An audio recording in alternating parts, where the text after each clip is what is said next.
The HOA queen's son wrecked my garden. So I dug him a trap he'll never forget. The tire tracks were still fresh, wide. Deep gouges ripped straight through my raised beds, smashing 3 months of heirloom tomatoes, snap peas, and sweet peppers into the mud like they were nothing.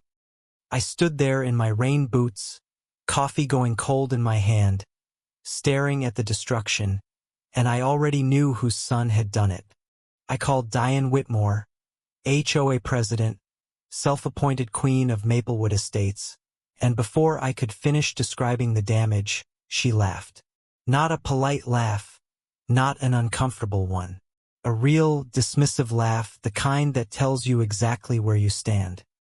"Boys will be boys, Ellen," she said. "You really should have put up a proper fence." That was the 3rd time in 6 weeks. 3 times I had replanted. 3 times Tyler Whitmore had gunned that electric ATV through my backyard garden like it was his personal off-road track. And 3 times Diane had stood behind him with the full weight of the HOA behind her, smiling like she owned every square inch of this neighborhood, because in every way that mattered, she did. My name is Ellen Marsh. I'm 44, a former landscape architect, and I've lived in this house on Ridgecrest Lane for 9 years. After my divorce, this property, my half-acre lot with its deep backyard, became the thing I poured everything into. The vegetable garden wasn't a hobby. It was my sanity, my therapy, the physical proof that I could still grow something good on my own. My daughter Cora, 17, had been helping me build the new raised beds all summer.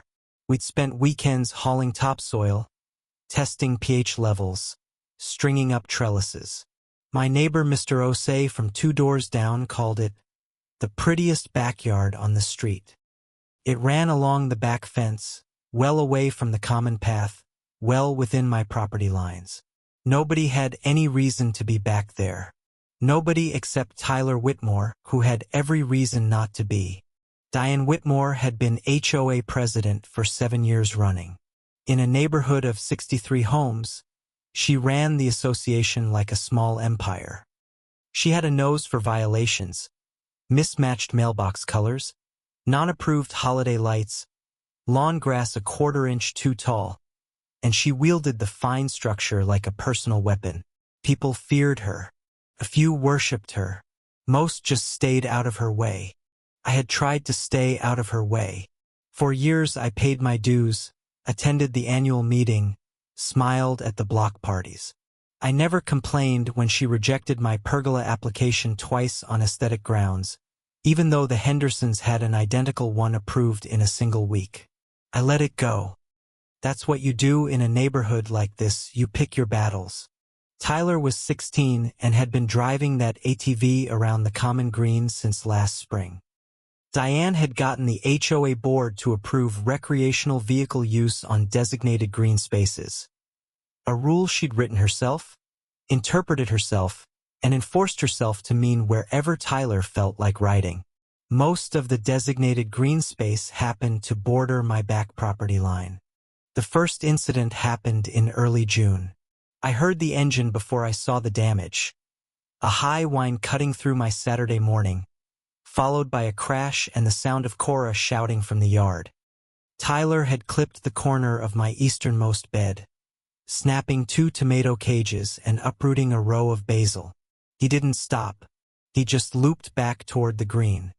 I went to Diane's front door that same afternoon, still holding a broken tomato cage.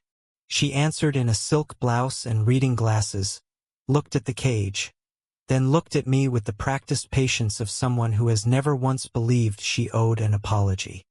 She said she'd speak to Tyler, and suggested I install more visible barriers. She closed the door before I could respond. The second incident was worse. Tyler came through mid-July, this time with a friend, both of them on ATVs. They tore a diagonal path through 4 beds, peppers, zucchini, a row of sunflowers Cora had planted for herself. Took me 2 hours to assess the damage. I replanted what I could. I filed a formal complaint with the HOA board through the online portal. The complaint sat for 11 days before it was marked, reviewed, and resolved. Resolved meaning Diane had reviewed it and resolved to do nothing. I got an automated email saying the matter had been addressed internally. I never received any explanation of what internally meant. No fine, no restriction, no apology from Tyler or Diane.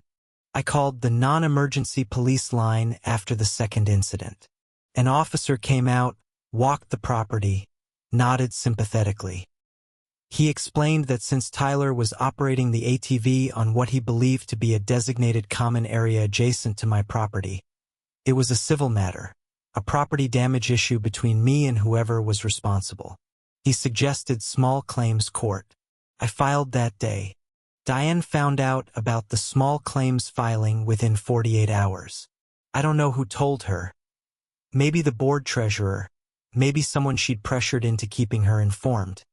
What I know is that by that Thursday, I had received 2 HOA violation notices, one for unauthorized garden structure height, and one for unapproved landscaping modification. Both were backdated to May. I stared at those notices for a long time. The structures in question were my raised beds, the same beds I'd had in my yard for 4 years. The landscaping modification was a gravel path I'd laid along the side of the house in 2021. None of it was new. All of it had been visible from Diane's car every time she drove past. These weren't violations. They were retaliation. I hired a property attorney for a 1-hour consultation. She confirmed what I suspected. The HOA bylaws gave Diane enormous discretionary power on enforcement, and the backdating of violations was aggressive but not necessarily illegal if the structures truly weren't approved in writing. The question, she said, is whether you want to fight this in court or find another way. I told her I was thinking about a third option. The third option was documentation. I ordered a security camera system, 3 cameras, wide-angle, night vision, and had them installed facing the garden from 3 different angles. I told nobody.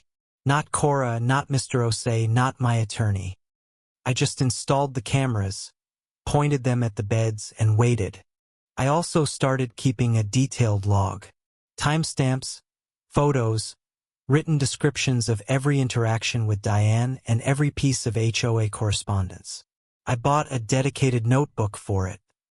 My attorney had told me that in any future dispute, HOA civil or otherwise, documentation was everything.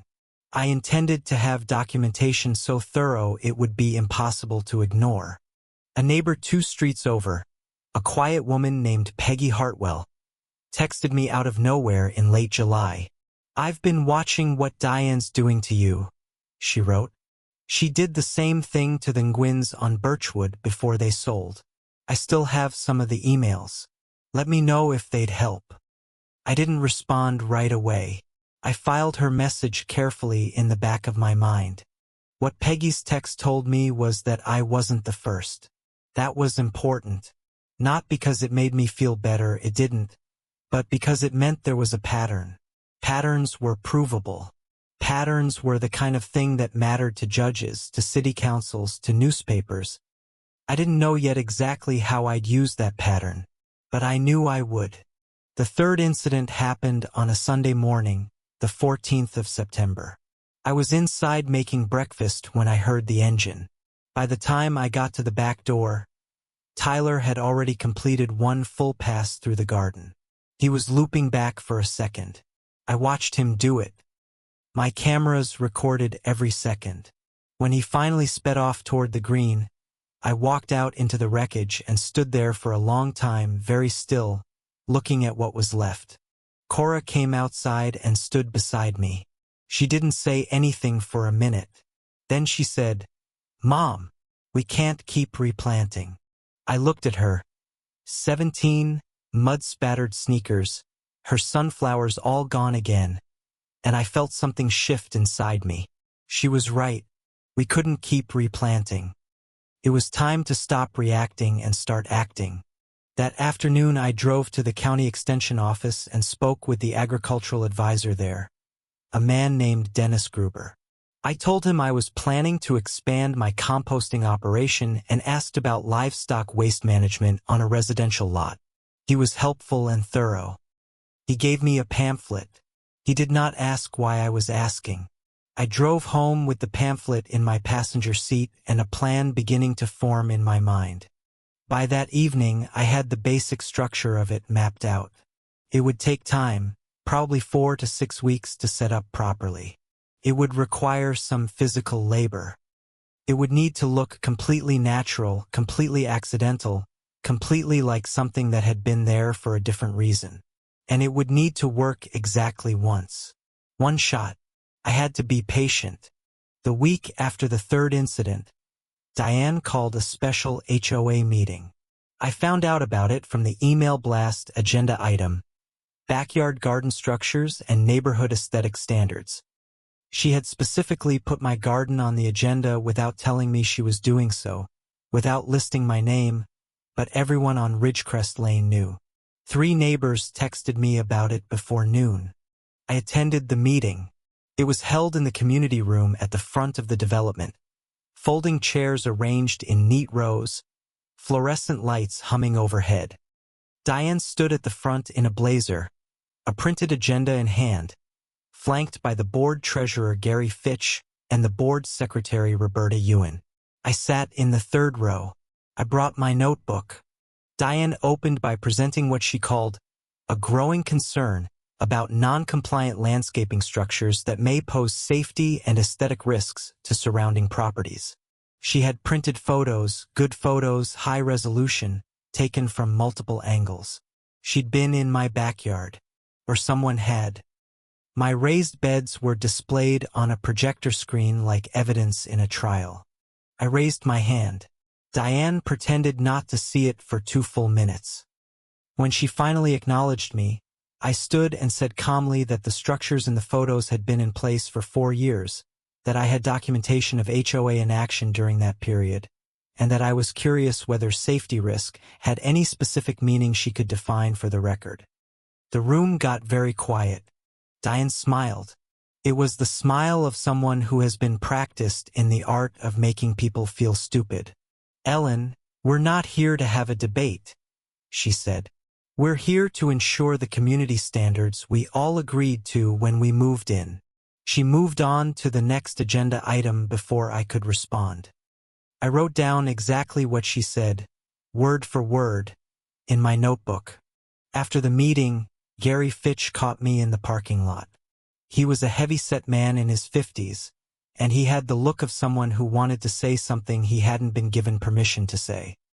He told me quietly that the vote on the violations would happen at the next regular meeting in 3 weeks, and that if I had documentation supporting my case, I should present it formally. He walked away quickly, like he was afraid of being seen talking to me. That was the first real crack. Gary Fitch had just tipped me off. Officially, the vote hadn't happened yet. That meant I had 3 weeks before anything was decided. 3 weeks to build my case, gather evidence, and most importantly, finish setting up what I'd already started in the backyard. I drove home feeling more focused than I had in months. I called Peggy Hartwell that evening.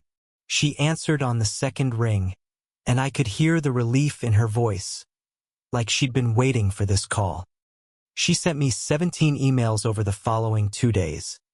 HOA correspondence, violation notices, and internal board communications that her husband had saved before they'd finally given up and installed a privacy fence. The pattern was identical to mine. One of the emails was particularly interesting. It was an internal board message from 3 years earlier, from Diane to Gary, discussing a homeowner complaint. Diane had written, "We don't need to prove a violation. We need to make the process uncomfortable enough that they stop pushing back." I read that sentence 4 times. Then I photographed the email with my phone and emailed a copy to my attorney. My attorney called me the next morning. "Where did you get this?" she asked. I told her. She was quiet for a moment. "If this is authenticated, it changes things significantly," she said. "This isn't just aggressive enforcement. This is documented bad faith. She told me to preserve everything Peggy had sent and to get a notarized statement from Peggy about how she'd obtained the documents. I was already 2 steps ahead. Meanwhile, I kept working on the garden. I replanted, not because I was giving up, but because the plan required a functioning garden to damage. I chose hardier plants for the outermost beds, things that could be quickly cleared and replaced. And I began work on what I was calling, privately, the drainage project. The drainage project was simple in concept. I was legally improving the drainage on my property. The county extension pamphlet had made clear that residential composting and natural drainage management, including the diversion of runoff into a collection pit, was permitted on properties over a 1/4 acre in my county, provided it was properly managed. My property was just under 1/2 acre. I was within my rights on every single line of it. I hired a landscaping crew for the excavation. I told them I was installing a French drain system along the back of the property with a collection sump at the low point of the yard, which happened to be in the northwest corner, right at the edge of the garden, right along the route Tyler always took on his ATV. I told them the sump would be covered with a removable wooden grate for maintenance access. They dug it 4 feet deep and 6 feet across. The crew was professional and thorough. They installed the perforated pipe, the gravel bed, the sump liner. The grate they built was solid-looking. Pressure-treated 2x4s, stained to match the raised beds, set flush with the ground. It looked permanent. It looked exactly like every other piece of infrastructure in my backyard. But it was designed to be removed. Cora asked me what the drainage project was for. I told her it was for controlling runoff after heavy rain, which was true. I didn't tell her about the other part. She was 17 and this was my problem to solve, not hers. What she didn't know couldn't get her in trouble, and I intended to make sure nothing about this could get anyone except Tyler Whitmore in trouble. I also installed a 4th camera, a small one, angled to cover the northwest corner specifically. It was barely visible from ground level, tucked under the eave of the garden shed. Anyone looking at my yard from outside would see 3 obvious cameras and miss the 4th entirely. That was intentional. The pit itself I filled with what the county agricultural office politely called agricultural byproduct compost material. I had a connection from my landscape architecture days, a small-scale cattle operation about 40 minutes outside town. The operator was happy to sell me a truckload. The material was legal, non-toxic, extraordinarily unpleasant, and completely natural. It went into the sump. I replaced the grate. From above, the grate looked solid. It was designed to support the weight of a person walking slowly, the weight of a wheelbarrow, even the weight of a large dog. It was not designed to support the weight of a 600-pound ATV moving at 20 miles an hour. That was the engineering detail I had paid very careful attention to. I finished the setup on a Thursday in late October. I stood at the edge of the garden in the early morning, looked at everything, and felt a stillness I hadn't felt in months. The trap wasn't cruel. Nobody was going to be seriously hurt. The sump was deep enough to bog down a vehicle, shallow enough that a teenager could climb out without injury. It was unpleasant, not dangerous. That distinction mattered to me enormously. The HOA board meeting was scheduled for October 24th, a Thursday evening. 3 days before the meeting, I received a formal notice of proposed fines. $200 per violation, retroactive for 60 days, plus a mandatory compliance deadline of 30 days. Total proposed fines, over $4,000. The paperwork looked official, precise, and completely predetermined. I brought my attorney to the meeting. Her name was Carol Reamer, and she was the kind of woman who wore sensible shoes and spoke in complete, deliberate sentences that left no room for interruption.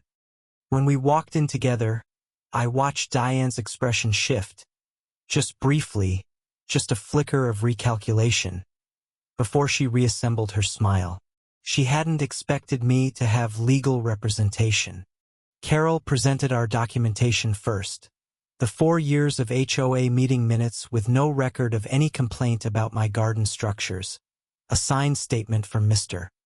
O say that the structures had been visible and uncontested since their installation.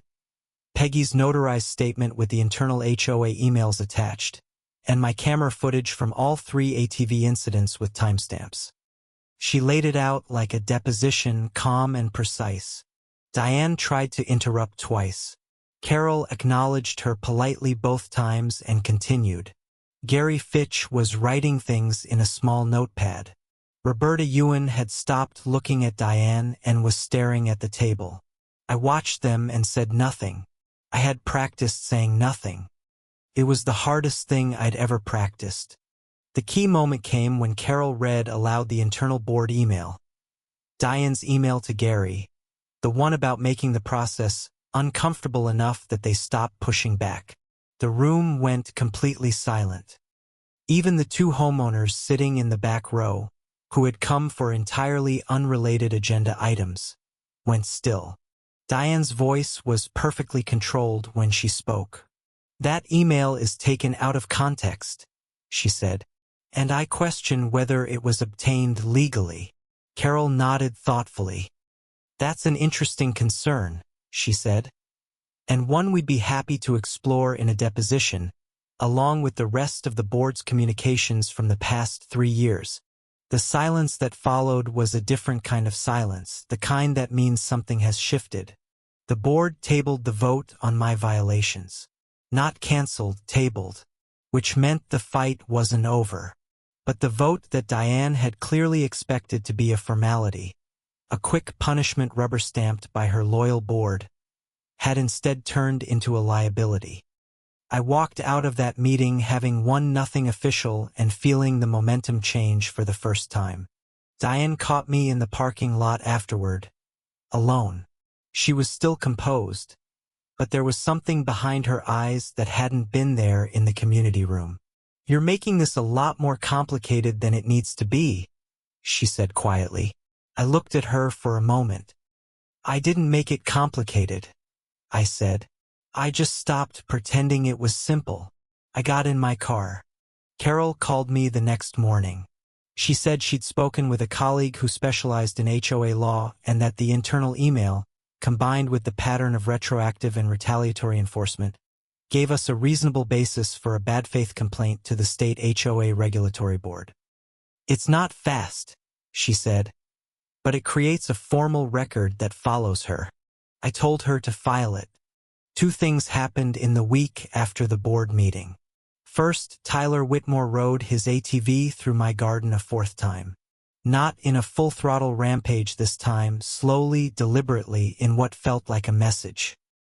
He drove in a tight circle through the southwest beds, destroying a newly planted row of winter greens, then drove back the way he came. My cameras caught every second. I added the new footage to the evidence file. I reported it to the police non-emergency line as I had before, and I waited. The officer who took the report this time was different from the first one, younger, more attentive. He said he'd noted the pattern in the system and that if there was another incident, the department would likely move toward a formal trespass warning. That was progress. The second thing that happened was that a woman named Liza Foley reached out to me on social media. She had grown up in Maplewood Estates. Her parents still lived on Birchwood Drive, and she was a community news blogger with about 8,000 local followers. She had heard about the HOA meeting. She wanted to know if I'd be willing to talk. I thought about it for 2 days. I wasn't looking for publicity. I was looking for resolution. But I also knew that Diane Whitmore's power in this neighborhood was built partly on invisibility. People knew she was difficult, but they didn't know the full extent of it. Sunshine, my attorney had once said, is the best disinfectant. I agreed to a brief conversation. I was careful about what I told Liza. I gave her facts with documentation attached. The 3 ATV incidents with camera footage, the retaliatory violation notices, the board email. I didn't editorialize. I didn't call Diane names. I let the facts speak, and they spoke loudly enough. Liza published a piece 3 days later under the headline, Pattern of Retaliation? One Maplewood Homeowners HOA Battle. The blog post was shared 2,400 times in the first week. Diane was furious. I could tell because she went completely, eerily quiet. No emails, no violation notices, no communications through the HOA portal. Just silence. In my experience, that kind of silence from someone like Diane Whitmore wasn't peace. It was pressure building. Cora found the blog post on her own. She came to find me in the kitchen on a Saturday morning, phone in hand, reading it. "Mom," she said, "did you know people are talking about this?" I told her yes. She looked at me for a long moment, the way teenagers look at their parents when they're recalibrating something. "Good," she said finally, and went back to her room. The ATV incident footage was picked up the following week by a local television news outlet. A segment on HOA overreach that interviewed 3 different homeowners, including Peggy Hartwell on camera and another family from across town who had a similar story. My footage was used with my permission. My name appeared briefly. Diane's name appeared longer and without a quote, because she declined to comment. The trespass warning came the following Monday. After the 4th incident and the television coverage, the police department issued a formal written warning to Tyler Whitmore and to Diane Whitmore as his parent, prohibiting Tyler from operating any vehicle on or within 5 feet of my property line. It had no teeth yet, it wasn't a criminal matter, but it was documented, it was official, and it meant the next incident would be treated differently. I framed a copy of the trespass warning and set it on my kitchen windowsill facing the backyard. Cora thought I was joking. I wasn't. The HOA board reconvened a special session the week after the trespass warning. I wasn't invited, it was a closed board meeting. But Gary Fitch called me afterward. He sounded tired. "The fines vote has been formally withdrawn," he said. "Diane's proposal. She tabled it indefinitely." I thanked him. He paused. "I voted for you last week," he said. "Just so you know." I thanked him again and meant it more the second time. I had expected to feel relief. What I felt instead was wariness. Diane had retreated strategically, not genuinely. She didn't concede ground because she was wrong. She conceded it because the ground had gotten too hot to hold. That meant she was looking for a different way to come at me, and I needed to stay alert. I was right to stay alert. 10 days after the fines were tabled, I received a letter from a law firm I'd never heard of, Henderson, Voss & Klein, informing me that Diane Whitmore intended to file a civil suit against me for defamation and tortious interference with HOA governance based on my communications with the press and the regulatory board complaint. The letter was 4 pages of dense legalese. I photographed it and sent it to Carol that same afternoon. Carol called me within the hour. "This is a slap suit," she said flatly. "Strategic lawsuit against public participation. She's trying to make you spend money and get scared." I asked if we could file an anti-slap motion. Carol said our state had weak anti-slap protections, but that she could still fight it. "The question," she said, "is whether she actually files." I told Carol I thought Diane would. November arrived cold and gray. I kept the garden covered with frost cloth, the winter greens slowly recovering in the beds Tyler hadn't reached. I walked the property every morning, checked the cameras, checked the grate over the drainage sump. Everything was in place. The legal battle was moving slowly, the way legal battles always move. But the physical trap, my real gamble, was still waiting. I started to wonder if Tyler would come back at all. The trespass warning had quieted things. Maybe Diane had actually reined him in, if only to protect herself legally while the lawsuit was being prepared. Maybe the whole thing would resolve in court before the sump ever saw use. I was almost prepared to accept that outcome. Almost. Then one evening Mr. Osei knocked on my front door. He'd been walking his dog along the back of the property and had seen something. "That boy," he said carefully, "was out there this afternoon, on foot, just walking along the fence line, looking." I thanked him. I checked the cameras. The northeast corner camera had captured it. Tyler, walking slowly along the fence, hands in his pockets, studying the backyard layout like he was memorizing it. I didn't sleep well that night. Tyler wasn't done. He was planning something. And whatever Diane's lawyers were doing in a downtown office had nothing to do with what her 16-year-old son was doing in my backyard fence line at 4 in the afternoon. These were two different attacks running in parallel, and I needed to be ready for both. I texted Carol the camera still of Tyler at the fence. She responded, "Perfect. Keep adding this to the file. If he comes back on or near the property, call the police immediately and do not approach him." I already knew all of that. What I was more focused on was the northwest corner, and whether the grate was still set correctly, and how much longer I would have to wait. I checked the grate every 2 days. I walked the perimeter of the garden each morning. I kept a shovel and a garden hose near the shed. Ready. I'd run through the scenario in my mind dozens of times. The ATV hits the grate at speed, the grate fails, the front wheels drop into the sump, the vehicle bogs, Tyler climbs out covered in agricultural compost material. No one is seriously injured, my cameras record all of it. Clean. Documented. Undeniable. What I hadn't fully accounted for was the variable of weather. The first week of November brought 2 days of heavy rain. I walked the garden afterward and found the grate slightly displaced. The saturated ground had shifted it a few inches east, revealing a gap on the western edge. I repositioned it carefully, tamped the edges, rechecked the angle. If Tyler came while the ground was soft, the sump would be even more effective than I'd planned. That could be good or bad, depending on speed. I adjusted my calculation. If the ground was wet, the front wheels would drop faster and deeper. That meant Tyler would need to be going slower for it to be safe, slow enough to bog without launching. I couldn't control Tyler's speed. I could only control the setup. I added a dense planting of tall ornamental grass along the approach path, decorative, natural-looking, and just thick enough to force any vehicle to slow down before reaching the northwest corner. Cora helped me plant the ornamental grass without asking why it was going there. She had her earbuds in, her hands in the soil, working beside me with the easy competence she developed over years of helping with the garden.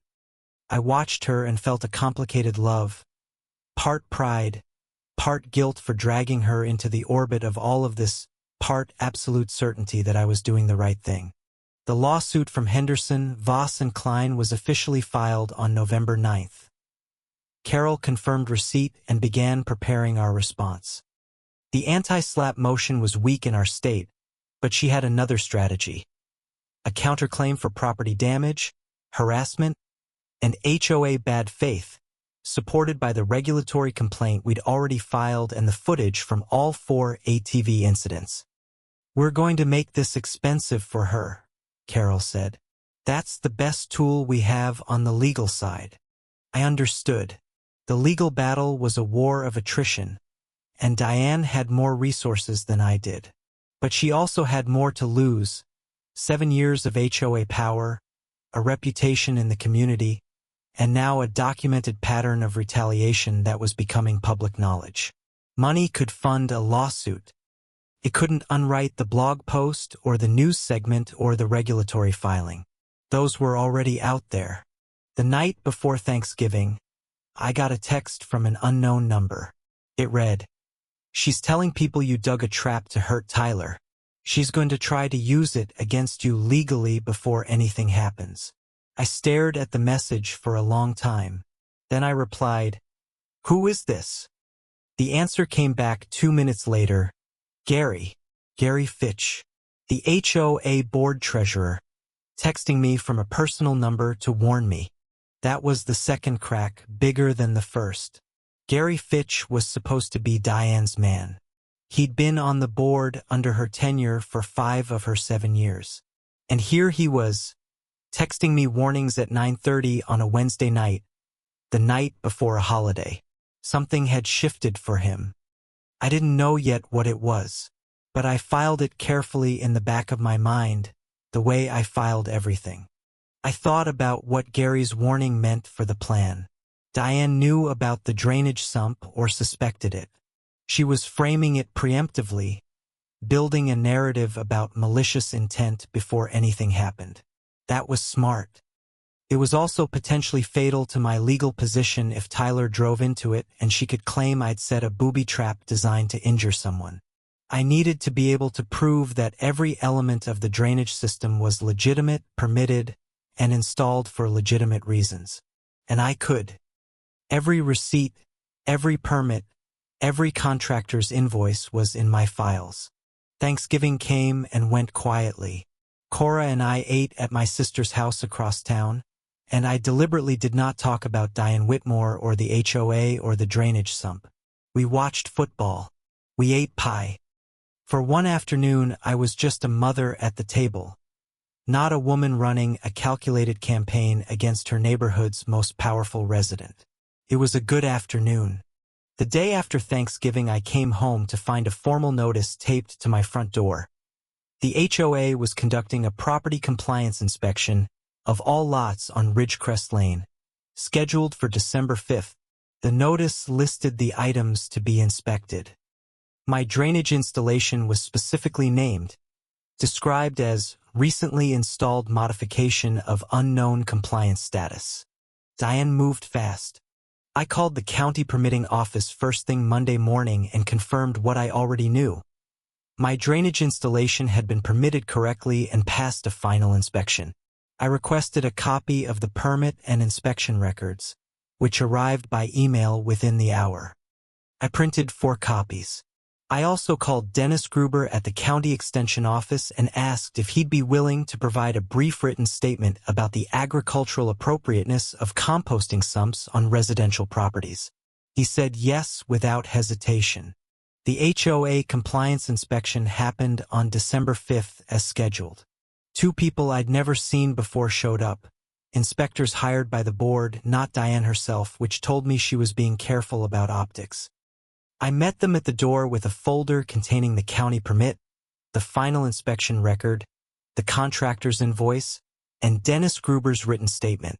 The inspectors looked at the folder, looked at each other, and went through the motions of walking the property. They were done in 20 minutes.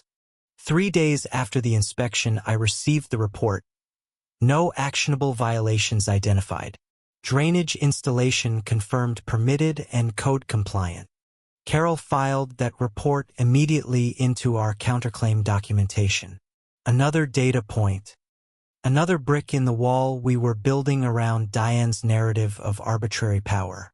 December moved slowly. Tyler didn't come back. The lawsuit sat in its early stages, both sides exchanging paperwork. The regulatory complaint was acknowledged by the state HOA board with a formal case number assigned. The community blog post had faded into the background of people's daily lives. Things had quieted, and I wasn't sure if that was good or bad. Cora asked me one evening if I thought it was over. We were washing dishes together after dinner, the kitchen warm against the winter outside. I thought about how to answer her. "Not yet," I said finally. "But it's going to be."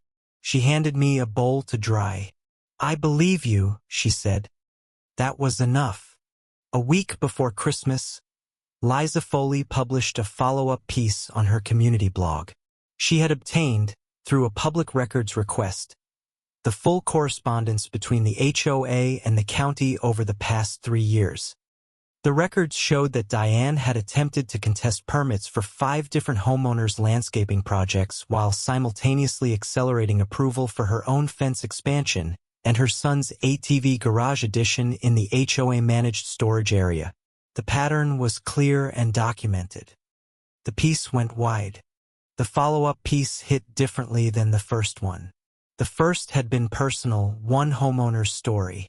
The second was structural, a pattern across multiple homeowners, names attached, records public. Diane's name was no longer just associated with a difficult neighbor dispute. It was now associated with systemic abuse of HOA authority. The comments section on the blog filled up with names I recognized from Maplewood Estates. I got a call from a man named Robert Tremblay, who lived on Oakdale Court, 3 streets over. He'd been fighting a fence variance denial for 2 years. He wanted to know if he could connect with my attorney. I gave him Carol's number. The same day, a woman named Sandra Park from Birchwood Drive called with a similar story. A denied deck permit, a concurrent fine for an unrelated issue, the whole familiar playbook. I gave her Carol's number too. Carol called me that Friday and said, quietly, "We might be looking at a class action." I sat down. A class action HOA suit was a different animal entirely from what we'd been fighting. It was slower, messier, more complicated. But it also meant that Diane wouldn't just be fighting one homeowner. She'd be fighting a coalition, and the public record we'd been building would be the foundation of it. How many people would we need? I asked. Carol said 3 to 5 with documented, similar patterns of enforcement was enough to make a compelling case for pattern-based abuse of authority. Between Peggy Hartwell, Robert Tremblay, Sandra Park, and the Nguyen's who had already sold and moved, we were already there. Christmas was quiet. New Year's was quiet. January came in gray and cold, and the garden was deep under frost cover. I checked the grate over the sump every week. The ornamental grass had gone dormant but was still standing, still deflecting, still doing its job as a visual barrier. Everything was still in place. In the second week of January, Gary Fitch resigned from the HOA board. He sent a formal letter of resignation to all 63 homeowners. A mass email that arrived on a Tuesday morning and detonated in the neighborhood like a small bomb. The letter cited irreconcilable differences regarding the board's governance practices and concerns about the ethical conduct of certain enforcement actions. He didn't name Diane explicitly. He didn't need to. The resignation letter was the talk of every driveway conversation and neighborhood app thread for the next 2 weeks. People who had never said a word about Diane publicly were suddenly speaking openly. I kept my head down. I didn't comment on the app threads, didn't respond to neighbor texts beyond brief acknowledgments, didn't add my voice to the chorus.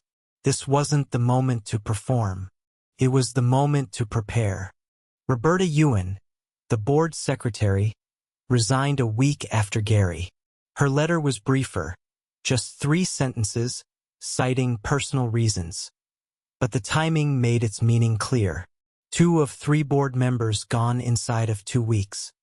Diane was left with what was essentially a one-person board, holding together her HOA presidency by the force of her own will and the rules she'd written to insulate herself.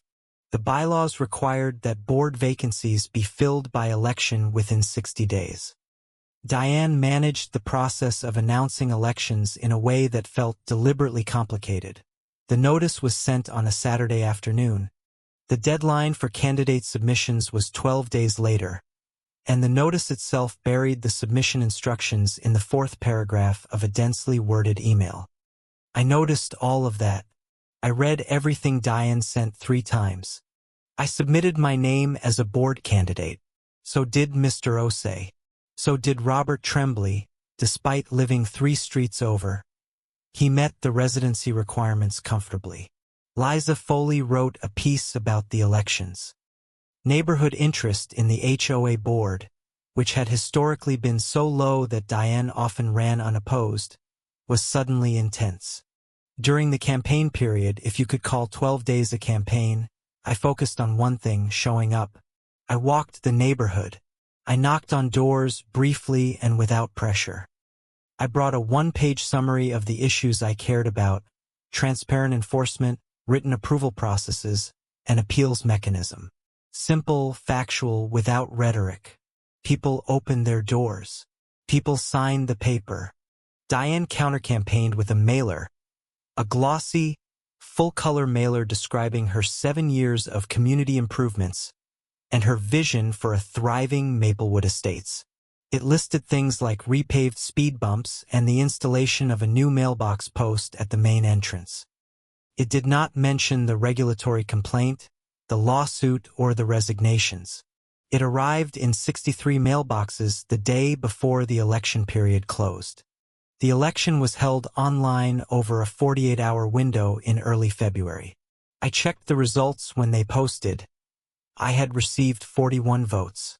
Mr. Osei had received 38. Diane received 17. She was re-elected to the presidency because the presidency was a separate vote and the only candidate, but she was now operating with a board majority that did not include her allies. I was one of those board members. So was Mr. Osei. I let that settle for a day before I fully understood what it meant. Diane was still president for now, but the board had changed. The enforcement decisions, the fine structures, the rule interpretations, all of those required majority board votes. She couldn't act unilaterally anymore.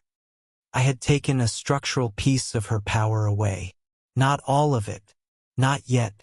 But a piece. The first board meeting under the new structure was awkward in the specific way that a shift of power is always awkward. Lots of procedurally correct language masking the underlying reality that everything had changed. Diane ran the meeting efficiently and correctly. She was a skilled politician, and she knew how to behave when she was being watched. Mr. Osei and I voted together on 2 enforcement matters, both times reversing decisions that had been made unilaterally under the previous board configuration. Diane received the reversal votes without visible reaction. But after the meeting, in the community room while the chairs were being stacked, she stood near the door and said to me quietly, "You think you've changed something. You haven't." I stacked 2 chairs, set them against the wall and said, "We'll see." I meant it as a statement of patient certainty, not a threat. She left. February was cold and long. The garden slept under its frost cloth. The sump sat waiting under its grate. The lawsuit moved through its early procedural stages. The regulatory complaint was now in active review. I received a letter requesting additional documentation, which I provided within 48 hours. Everything was in motion. Nothing was resolved.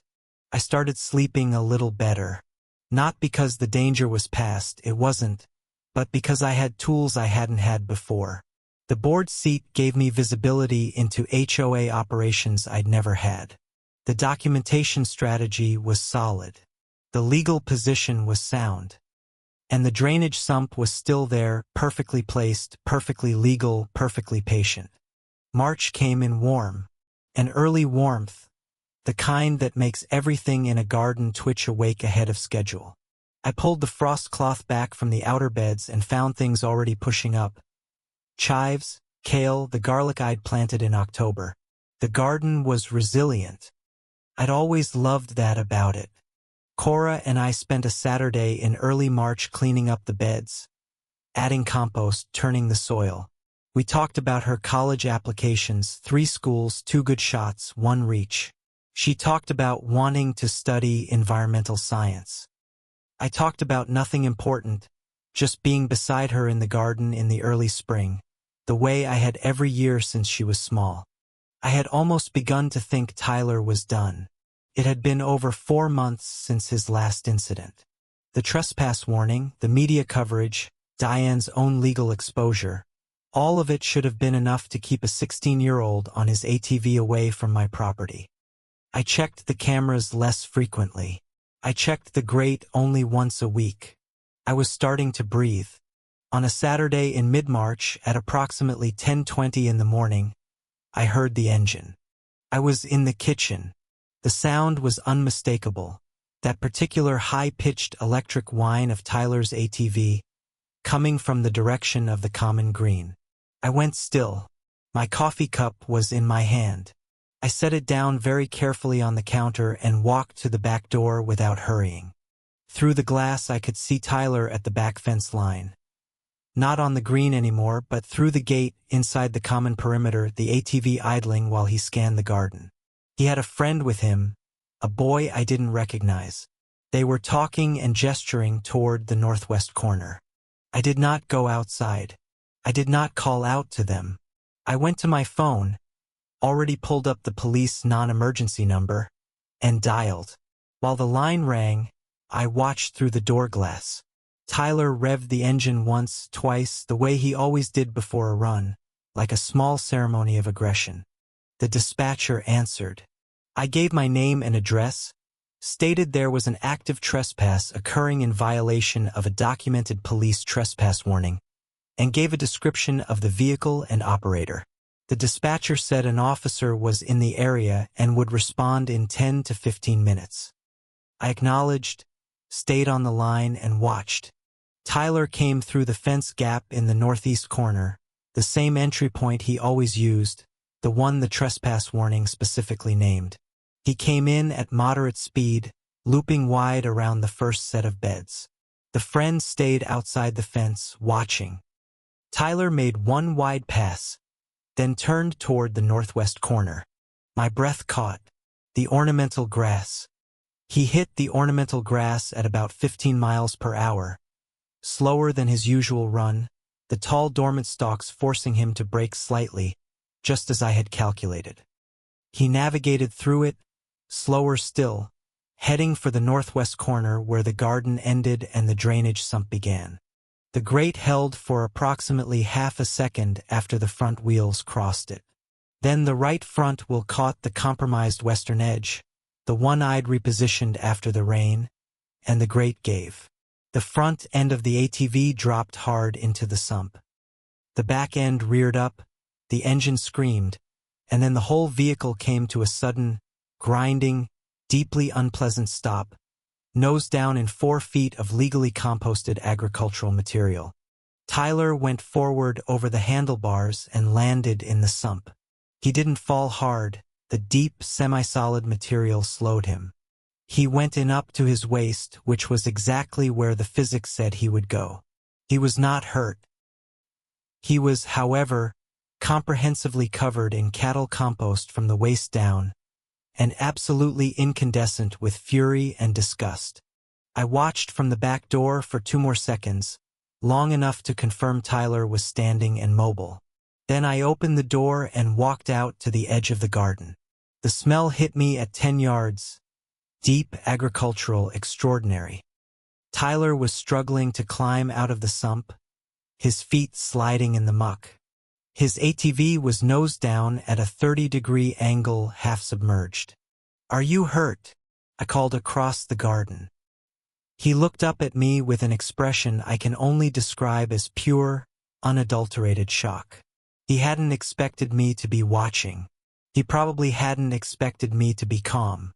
He definitely hadn't expected the sump. "What the hell is this?" he yelled. "This is my drainage sump," I said. "It's county permitted. Are you hurt?" He wasn't. He climbed out with help from his friend, who had vaulted the fence to reach him. Both of them were now coated to varying degrees in compost material. Tyler's ATV was stuck fast. It would need to be winched out. I watched them assess the situation, and then I walked back inside, called Cora to stay upstairs, and waited for the police. The officer arrived 7 minutes later. Officer Kim, a woman in her 30s who turned out to be the same officer who had taken the 4th incident report. She walked the property with me, took photos, noted the trespass warning on file, and spoke with Tyler and his friend at the fence line. Tyler was initially aggressive. When Officer Kim pointed out that he was standing on private property in active violation of a documented trespass warning while covered in compost, his aggression drained away fairly quickly. Officer Kim was professional throughout. She cited Tyler for trespass. She photographed the disabled ATV in the sump. She took a brief statement from Tyler's friend, who confirmed they had entered through the fence gate. She noted in her report that the drainage installation appeared to be a legally permitted residential feature. She did not smile. But when she walked back past me to her car, she said, without looking at me directly, "Nice garden infrastructure." Diane arrived 12 minutes after the police did. She came around the side of the house in a winter coat, face tight, moving fast. She assessed the scene. Tyler at the fence, still covered in compost, the ATV nose down in the sump, Officer Kim at her cruiser, and her expression went through 3 different things in about 2 seconds.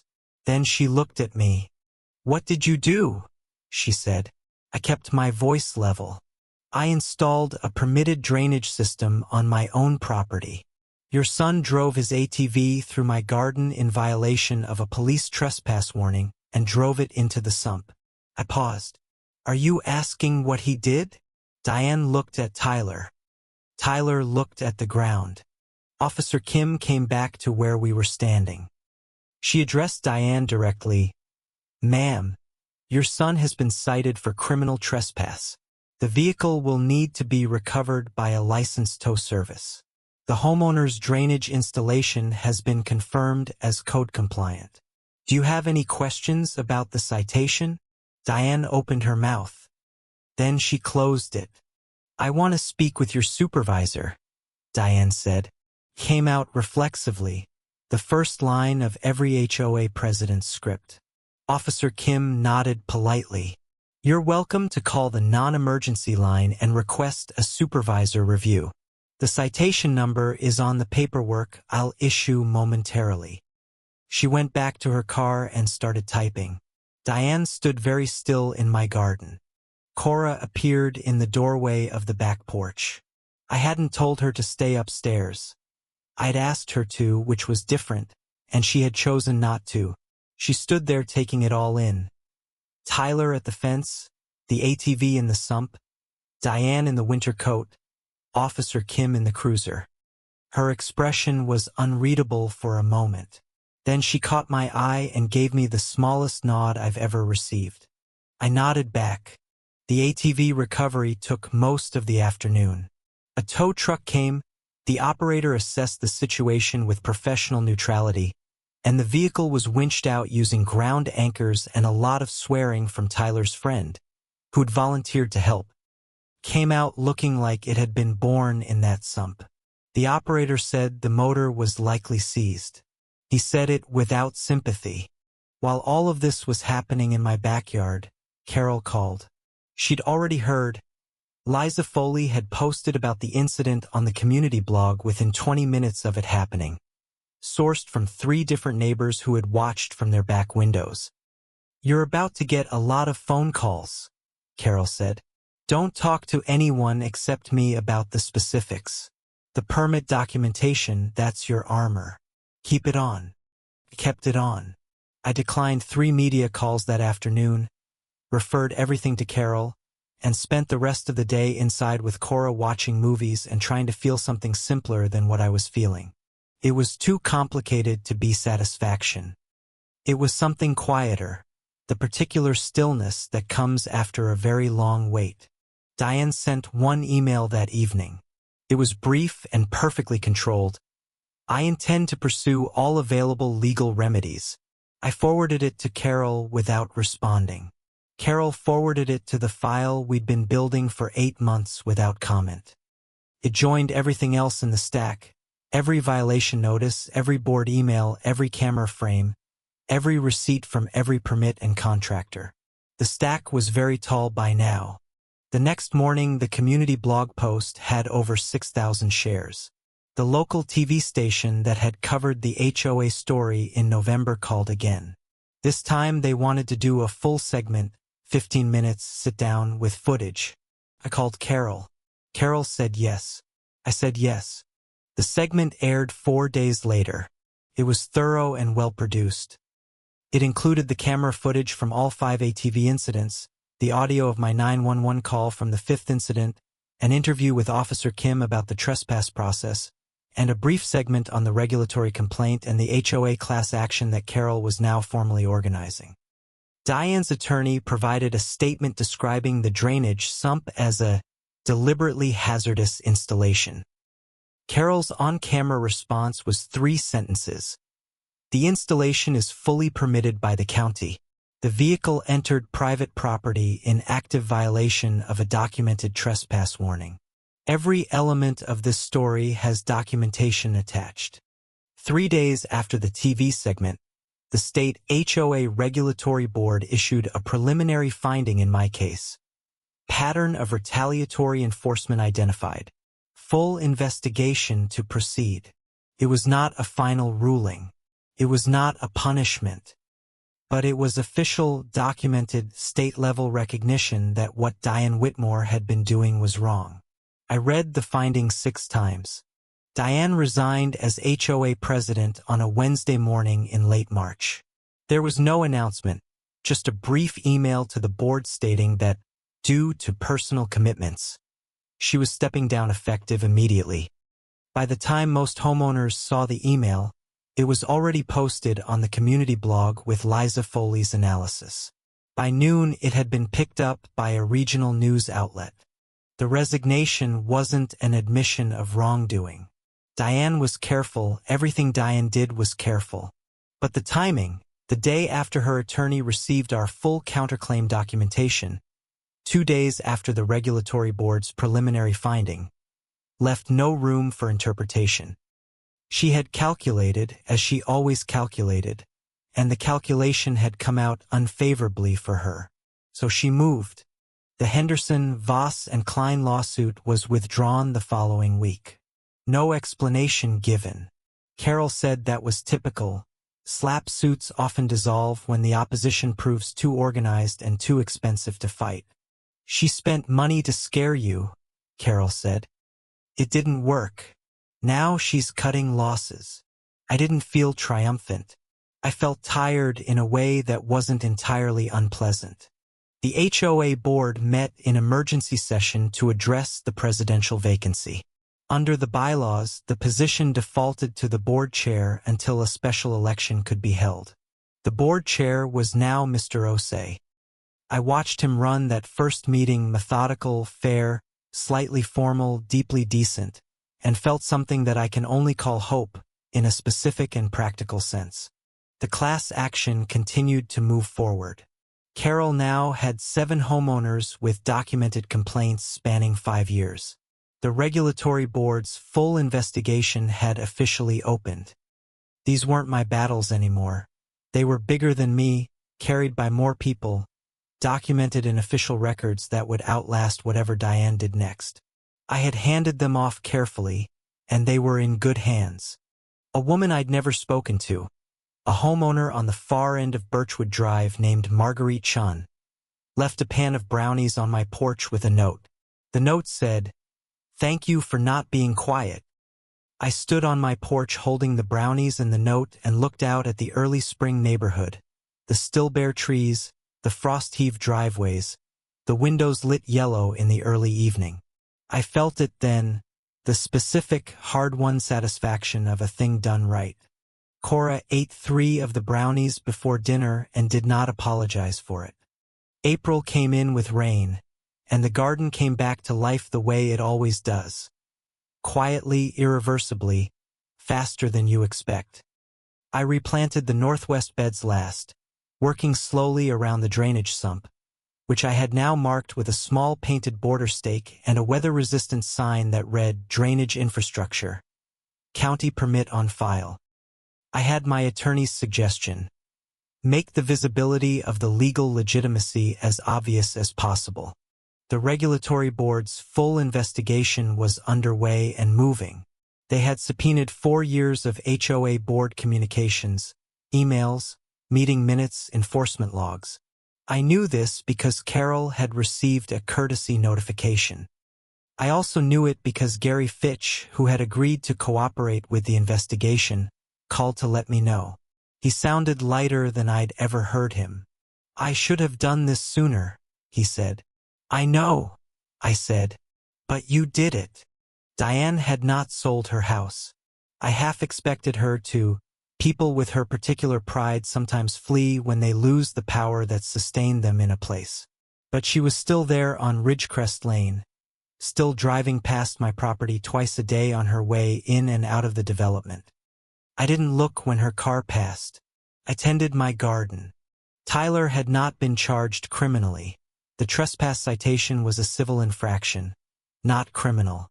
There were no charges against Diane, whose involvement was regulatory, not criminal. I had never wanted anyone in jail. I had wanted the behavior to stop and the power structure behind it to be dismantled. Those were different things, and they were proceeding as they should. In early April, the HOA board, now comprising me, Mr. Osei, and 2 newly elected members, voted unanimously on a package of bylaw reforms. Written approval processes for all enforcement actions, a formal appeals mechanism with a 30-day response window, mandatory recusal for board members with personal conflicts of interest, and a prohibition on retroactive enforcement.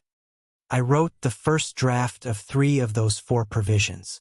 Carol reviewed all of them. The bylaw reforms required ratification by a majority of the homeowner community. We sent them out for comment on April 10th. The comment period ran 2 weeks. 47 of 63 homeowners responded. 43 approved. The reforms were ratified on April 24th and went into effect immediately. I filed the ratified documents with the county clerk's office that same afternoon. What that filing meant. The HOA Diane had built over 7 years, the selective enforcement machine, the retaliation apparatus, the unchecked presidential authority, was structurally dismantled. Not because anyone had defeated her in a dramatic confrontation, but because we had done the slow, methodical, documented work of changing the rules. She was still a homeowner in this community. She no longer had power over it. The civil suit for property damage, my original small claims filing from after the first incident, which had been superseded by the larger legal action, was settled in mediation in late April. The settlement covered replacement costs for all 5 incidents of garden damage, plus a contribution toward legal fees. Diane's homeowner's insurance paid it. I used part of it to buy a professional irrigation system for the rebuilt garden. The rest I put in Cora's college fund. Cora got into her second-choice school. A good school, the one with the environmental science program she'd been talking about for months. She found out on a Tuesday and called me from school. I was pulling weeds in the front bed when my phone rang, and I stood up in the April mud and listened to her voice, excited and nervous and already making plans, and felt the particular kind of joy that has nothing to do with anything except your child's future. I told her about the irrigation system money that evening over dinner. She looked at me steadily for a moment and then said, "You budgeted for it." I said yes. She said, "When?" I said when I filed the original small claims suit 9 months ago. She shook her head slowly. "You're kind of terrifying, Mom," she said. I told her I preferred prepared. The regulatory board issued its full investigation findings in early May. The report was 63 pages. I read all of it. Its conclusions included documented evidence of a systematic pattern of retaliatory enforcement over a minimum of 4 years, evidence of procedural manipulation in enforcement timing and documentation, recommendations for structural remediation of HOA governance, and referral to the State Attorney General's office for review of potential civil violations under the State HOA Homeowner Protection Act. The referral to the Attorney General was the part that made the regional newspaper. Not the blog, not the community app, the actual regional newspaper, print edition, with a photo of my garden and a caption that read, "Maplewood Estates resident Ellen Marsh at her property, where an HOA dispute led to a state regulatory investigation." I looked at the photo for a long time. The garden looked good. The irrigation stakes were visible in the background. Diane's attorney issued a statement calling the regulatory report deeply flawed and politically motivated. Carol's response to the press was 2 sentences. She had a gift for brevity that I greatly admired. In mid-May, 2 things happened on the same day. The State Attorney General's office formally opened a civil investigation into the HOA's enforcement practices under Diane Whitmore's presidency, and Tyler Whitmore turned 17. I don't know if those two facts are connected by anything other than timing. I noted them both without comment. The Attorney General investigation meant Diane would need to hire defense counsel for an entirely new legal matter, at her own expense. It also meant that the regulatory findings were now the predicate for potential civil penalties. Fines against her personally, not against the HOA as an entity, because the violations were identified as actions taken in bad faith by an individual officer. Carol had told me this outcome was possible when we filed the original regulatory complaint. I had filed it anyway. I thought about Diane a lot during those weeks, not with hostility, but with something more like clinical interest. She was a person who had built her entire sense of identity and security around control over this neighborhood. She had used that control to punish people who pushed back, to reward people who complied, to maintain a hierarchy that served her and her family's convenience. And it had worked for 7 years because nobody had pushed back hard enough, long enough, with enough documentation. I had simply been the person who did. What I hadn't expected was how tired I'd feel at this stage. Not regretful, I wasn't regretful. Not uncertain, I was certain. Just tired. The long sustained effort of fighting this carefully, methodically, legally, without losing my temper or my documentation or my sense of what was actually right, that effort had cost something. I sat in the garden one evening in late May, the sprinklers running quietly, Cora doing homework inside, and I let myself feel tired for a little while. I had one more thing to do before I let myself fully exhale. There was a piece of the story I hadn't told anyone. Not Carol, not Cora, not Liza Foley. A piece that I'd been holding quietly since November, since Gary Fitch's late-night text warning me that Diane was already building a preemptive narrative about the drainage sump. I had never told Gary what that text had actually done for me. Gary's warning had made me realize something I hadn't fully articulated to myself. Diane had known about the sump before Tyler drove into it. She had been told by someone or had seen something herself that had led her to suspect a trap. But she had not told Tyler to stay away. She had not restricted his ATV access. She had not warned her own son. She had instead started building a legal defense for herself, in advance, leaving Tyler exposed. I thought about that for a long time.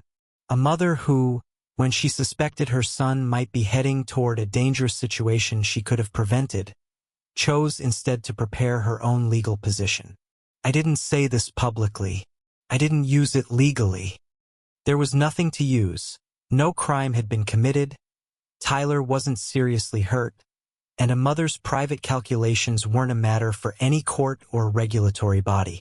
But it told me something about Diane Whitmore that I had suspected and now knew. She loved power more than she loved her son. Or more precisely, she had taught herself so thoroughly to protect her power that the habit overrode everything else, even maternal instinct. That was the saddest thing I learned during this entire ordeal. Not the retaliation, not the corruption, not the manipulation, the simple, private fact that when it mattered most, she had protected herself instead of Tyler. I called Gary one afternoon in late May and told him what I'd figured out. He was quiet for a long time. "I suspected something like that," he said finally. "That's partly why I texted you." I asked him why he'd stayed on the board as long as he had. He said, "Because I thought I was keeping it from being worse. I think I was wrong about that." I told him I didn't think he was wrong about trying. He seemed to need to hear that. June arrived, and with it, the community's first HOA summer picnic under the new board.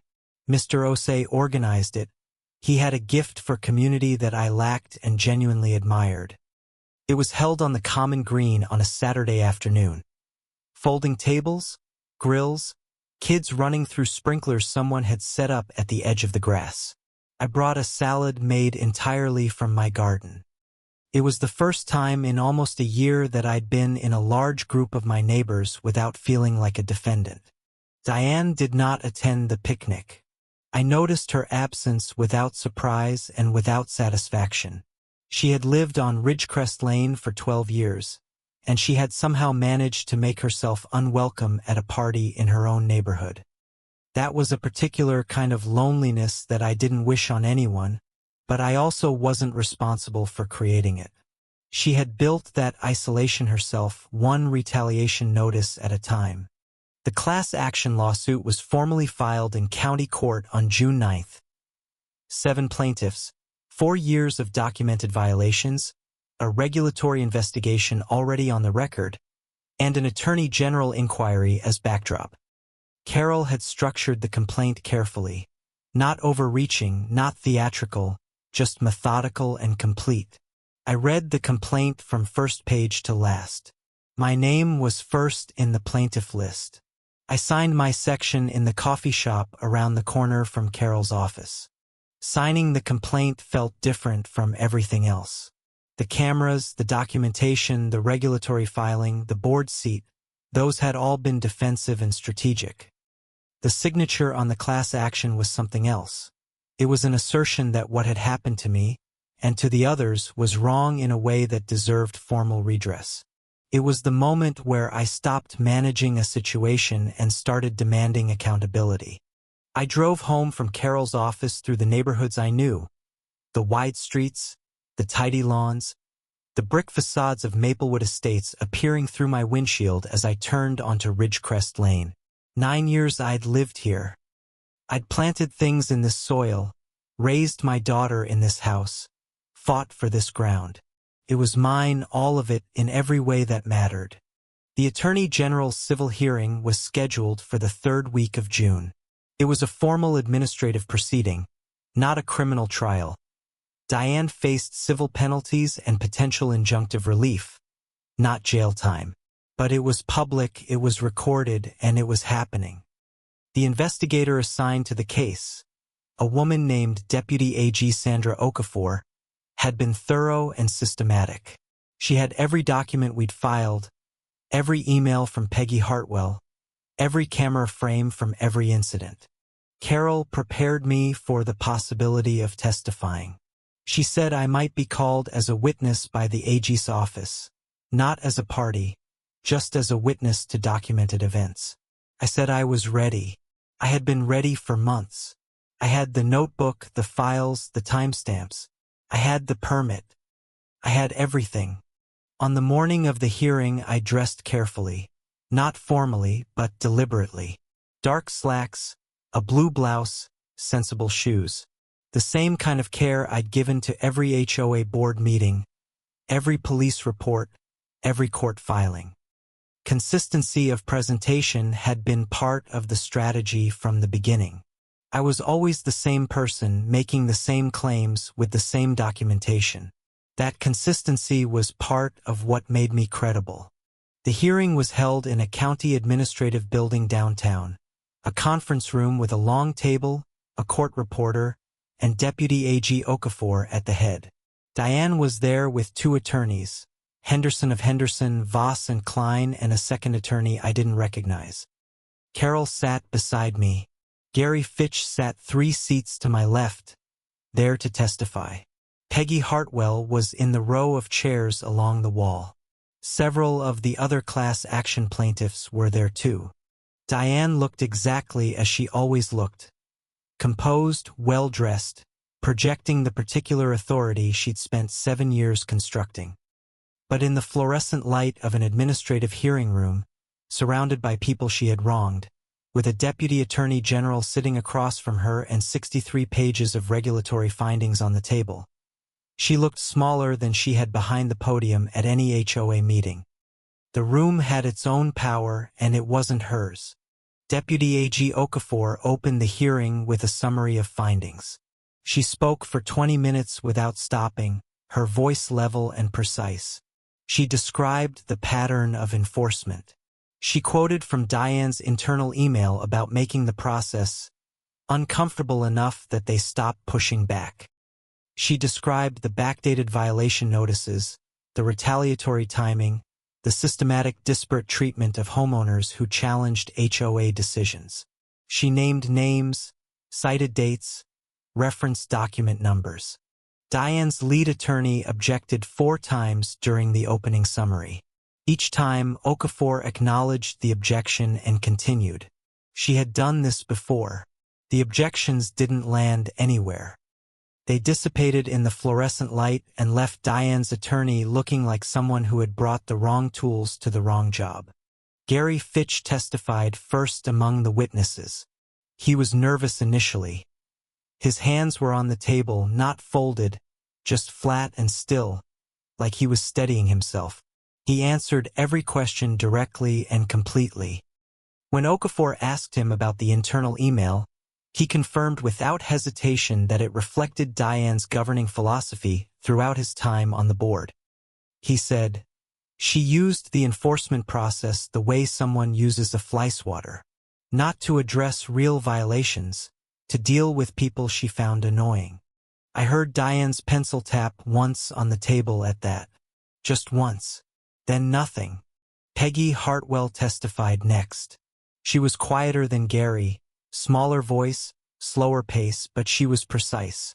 She described the Nguyen family's situation in detail, the manufactured violations, the eventual decision to sell. She described receiving the internal HOA emails from her husband, who had obtained them through a board disclosure request before Gary and Roberta had locked down communications. She had kept them for 3 years, waiting for the right moment. The right moment had been me. I testified after the lunch break. Carol had told me to answer only what was asked, to refer to documentation when possible, and to stay calm. I had practiced staying calm for 9 months. I sat down across from Deputy AG Okafor and I was, without effort, calm.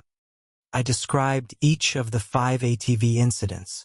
I described the violation notices and their timing relative to my complaints. I described the board meeting, the parking lot conversation, Diane's boys will be boys response. I was asked to confirm the documentary evidence for each point. I confirmed every one. Diane's attorney cross-examined me for 20 minutes. He focused on the drainage sump, its design, its purpose, whether I had intended it to be a hazard. I described the county permit, the contractor's invoice, the agricultural appropriateness of the material, the grate's load rating for normal residential use. He asked whether I had known the grate would fail under ATV weight. I said I had known it was not designed for the weight of a moving vehicle, the same way a residential sidewalk is not designed for the weight of a loaded semi-truck. He moved on. He asked whether I had hoped Tyler Whitmore would drive into the sump.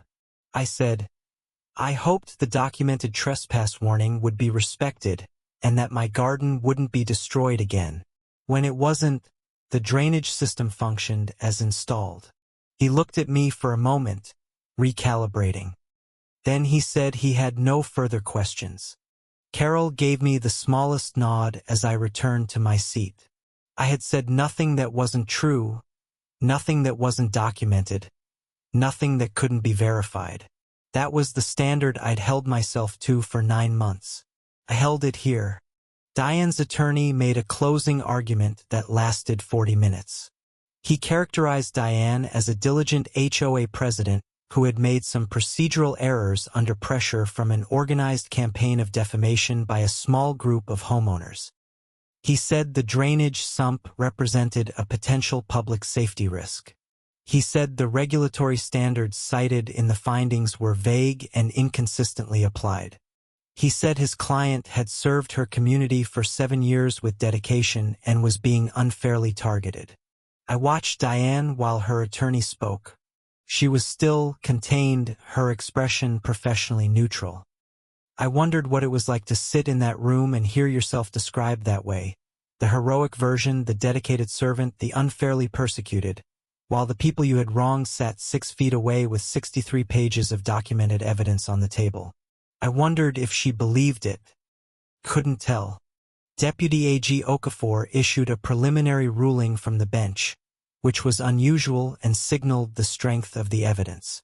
She found that a preponderance of evidence supported the findings of retaliatory enforcement and procedural bad faith. She issued a temporary injunction preventing Diane from holding any HOA officer position in Maplewood Estates for a period of 5 years pending formal penalty proceedings. She scheduled a final penalty hearing for 60 days out. The room was quiet for a moment after the ruling.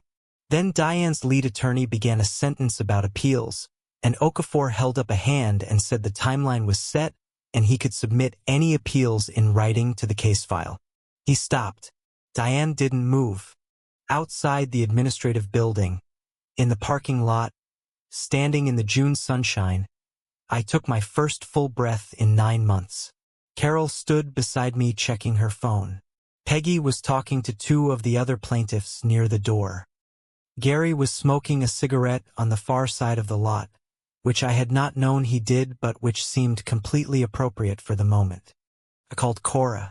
She answered on the first ring. "How did it go?" I told her. She was quiet for a second, and then she said, "So it's over?" I said, "The hearing's over. The penalty phase takes 60 days.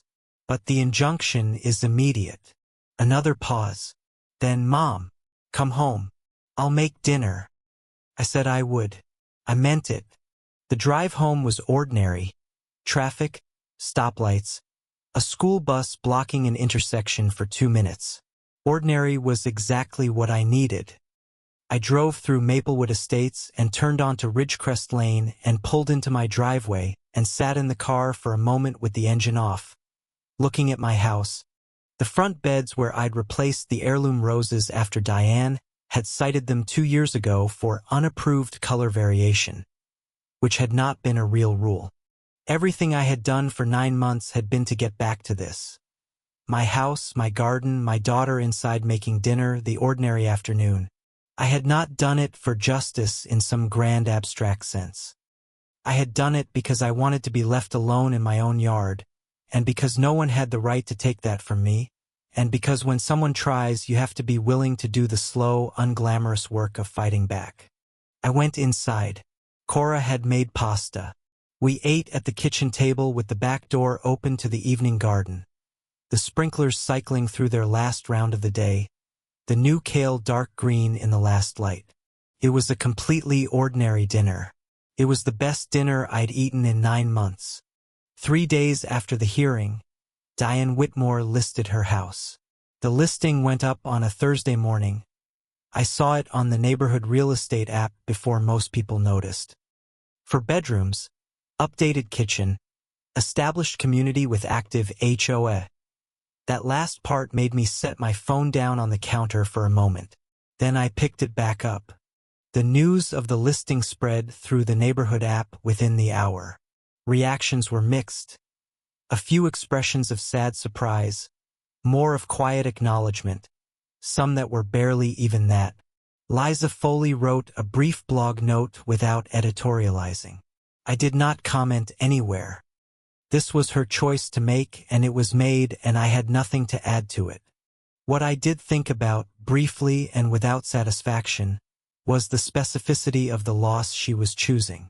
7 years in one place, a community she had shaped in her own image, for better and worse, mostly worse. And now leaving it not on her own terms, not as the triumphant president, not as the long-serving community figure, but ahead of a penalty hearing, ahead of a class action, ahead of 5 years of injunction. She was leaving the way people leave when staying has become untenable. The 5-year injunction would follow her to whatever HOA she joined next. That was the part Carol had mentioned and I had filed in the back of my mind. HOA officer eligibility restrictions were transferable across communities in our state. Diane Whitmore's particular skill set, the selective enforcement, the manufactured violations, the board control, would meet a documented obstacle wherever she tried to apply it next. That felt right. Not satisfying exactly, just right. The final penalty hearing, 60 days after the preliminary ruling, resulted in a civil penalty of $14,000 against Diane Whitmore personally, payable to the state HOA Homeowner Protection Fund. The penalty was calculated based on the number of documented homeowners affected and the severity of the pattern. $14,000 was not a life-changing sum for someone of Diane's apparent means, but it was official, public, recorded, and permanent. The class action settled out of court 4 months later. The settlement terms were confidential, but Carol told me privately that the aggregate amount was substantial and that each of the 7 plaintiffs received compensation reflecting their specific documented damages. I used my share to finish the irrigation system and fund a year of Cora's college housing. Gary Fitch was elected to the HOA board in the fall election cycle. He ran on a platform of transparency and reform, which was not a difficult argument to make given the recent history. He won with 51 votes out of 63 cast, the highest voter turnout in the HOA's history. Mr. Osei remained as board chair. I stepped back from the board at the end of my first term, which was exactly what I had planned when I ran. I stepped back because the work was done. The rules had been changed. The power structure had been reformed. The class action was resolved. The regulatory case was closed. My garden was growing. I didn't need to be on the board anymore. I needed to be in my yard. The drainage sump is still there. I had Dennis Gruber out to inspect it in the spring after everything was settled, and he confirmed it was functioning exactly as designed. I replaced the grate with a slightly sturdier model, not because I expected Tyler back, but because good infrastructure should be properly maintained. The ornamental grass around it came back lush in the spring. It looks exactly like a garden feature. Because it is. Tyler Whitmore I did not think about much after the hearing.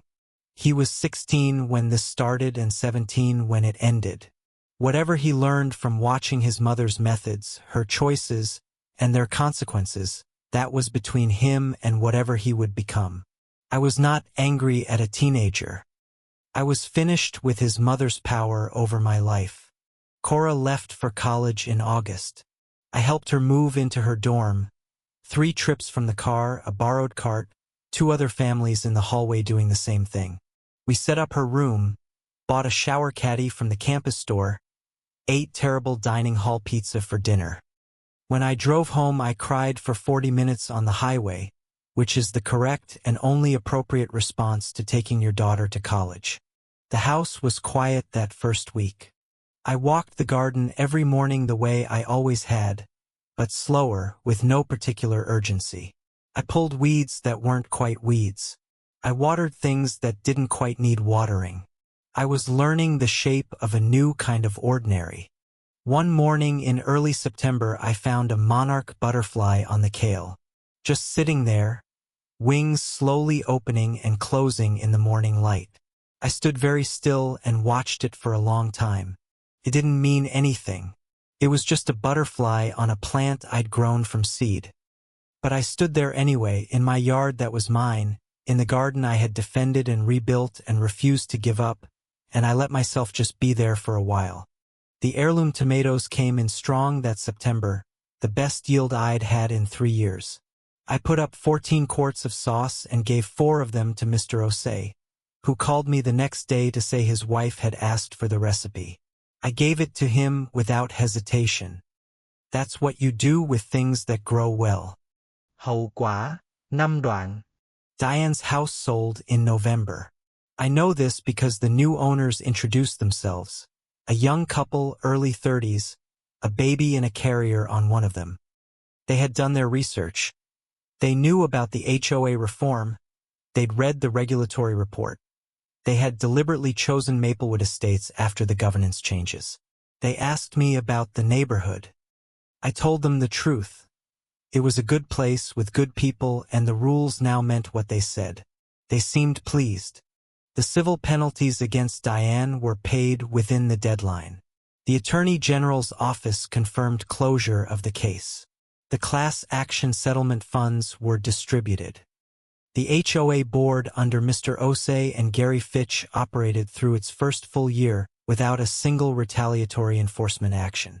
I attended the annual meeting and sat in the third row with a cup of coffee and no particular agenda. It was a very boring meeting. I have never been more grateful for a boring meeting in my life. The regulatory report was cited 6 months later in a state legislative hearing on HOA reform, one of 3 case studies used to argue for stronger homeowner protections and clearer penalties for retaliatory enforcement. Carol testified. My name appeared twice in the written record. I learned about it through the news and read the hearing transcript on a Sunday afternoon in my garden with a glass of iced tea and the particular satisfaction of knowing that something you fought for became something bigger than you. Cora called home every Sunday evening from college. We talked about her classes, her roommate, a group project she was dreading, a professor she was beginning to love. Sometimes she asked about the garden.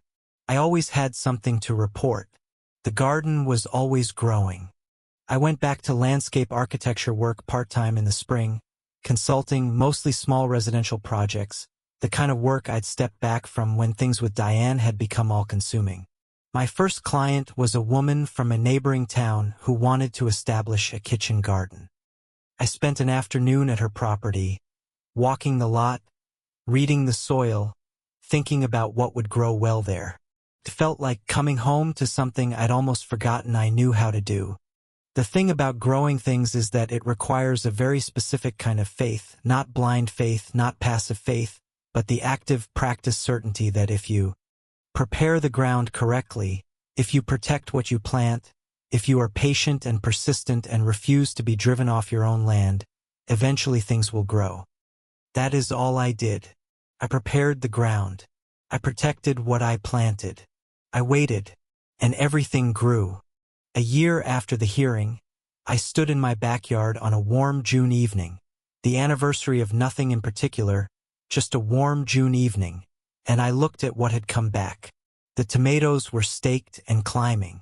The kale was enormous.